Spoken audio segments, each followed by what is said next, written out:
جنید مگر والد محترم کی خواہش ہے کہ آپ اسے قبول فرما لیں، اس طرح اسے یقین ہو جائے گا کہ میری زکوٰۃ قبول ہو گئی۔ ان کی خواہش اپنی جگہ، میری خواہش بھی تو کوئی حیثیت رکھتی ہے، جھگڑا کیسا، کسی مستحق کو دے دو۔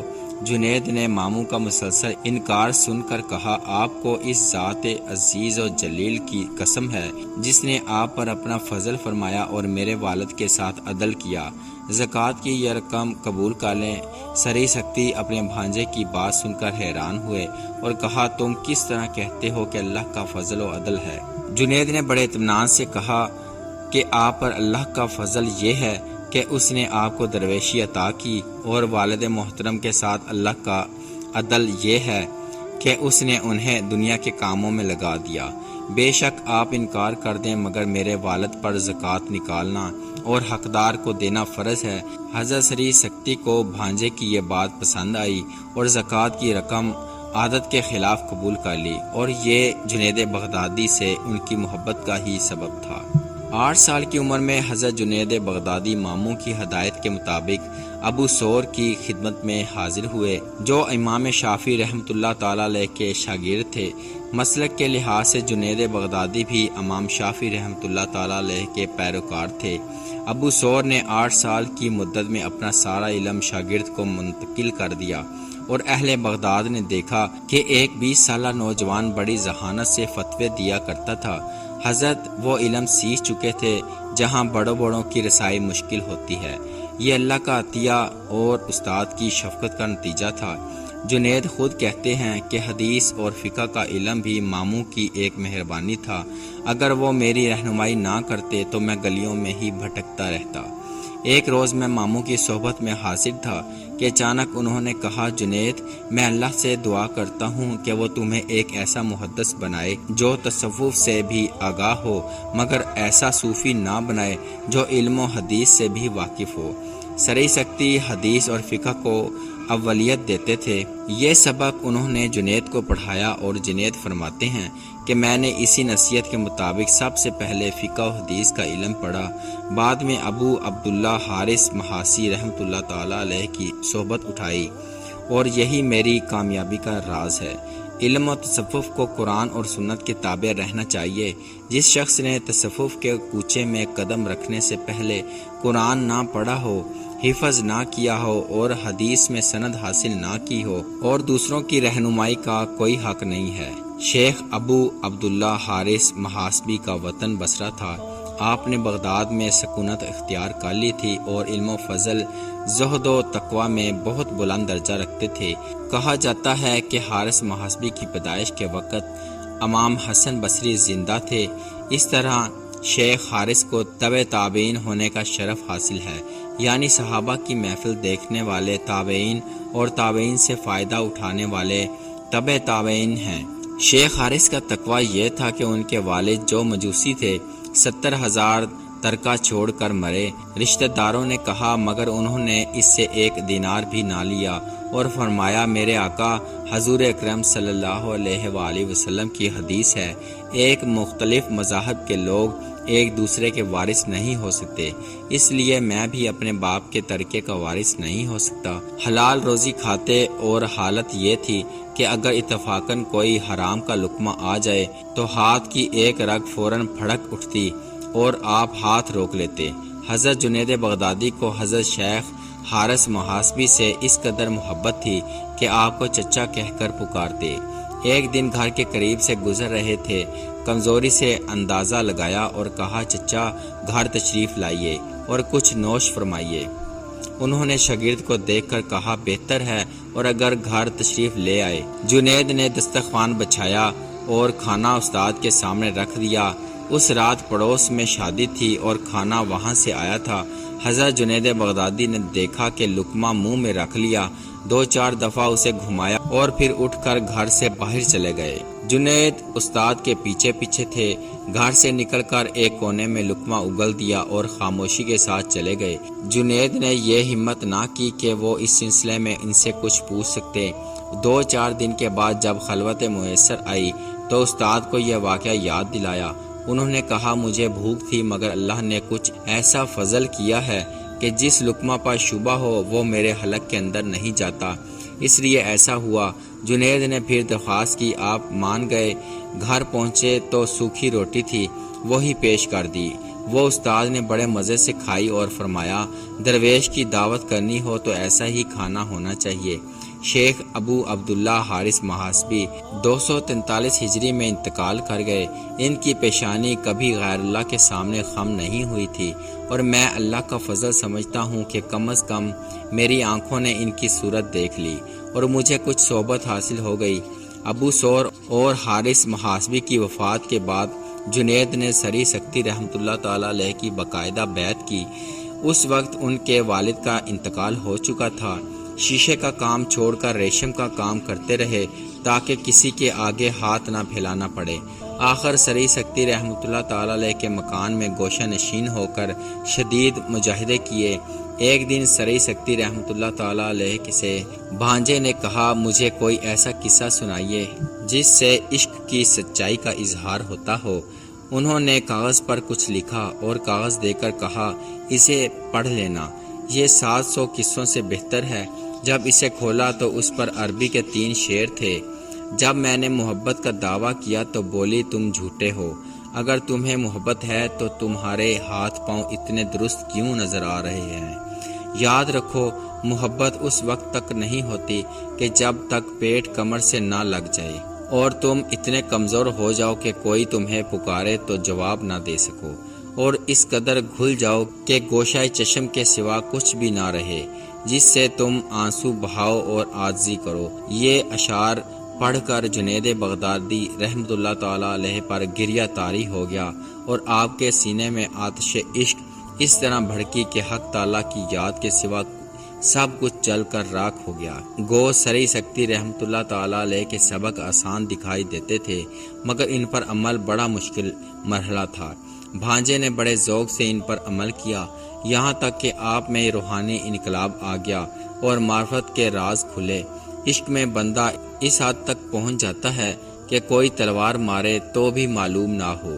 یہ ان کا قول میں نے آزما کر تجربہ کیا۔